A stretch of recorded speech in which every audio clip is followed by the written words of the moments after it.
PDRRMO nagbabala naman sa kasalukuyang breeding season ng King Cobra.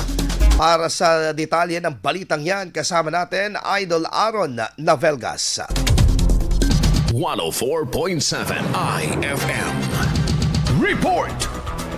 Naglabas ng babala ang Provincial Disaster Risk Reduction and Management Office Pangasinan kaugnay ng kasalukuyang breeding season ng King Cobra na inasang tatagal mula Enero hanggang Abril, panahon kung kailan mas madalas maglipana at maging mas agresibo at mapanganib. Ayon sa abiso, mas mataas ang posibilidad ng engkwentro sa mga King Cobra sa mga kagubatan at kabundukan, partikular sa mga kawayanan at lugar na may naipong tuyong dahon na nagsisilbing taguan ng mga ahas.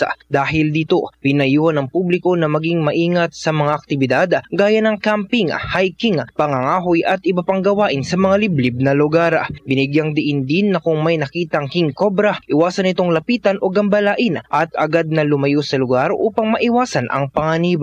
Inirekomenda ring iulat sa mga otoridad o tamang tanggapan ang anumang insidente ng sightings ng ahas upang agarang matugunan. Patuloy ang paalala ng PDRRMO na unahin ang kaligtasan at maging mapamatsyag, lalo na sa mga lugar na malapit sa natural na tirahan ng mga mababangis na hayop. Kasama mo sa IFM News Tugupan, Idol Aaron Navelgas sa TAC IFM. IFM News. IFM News.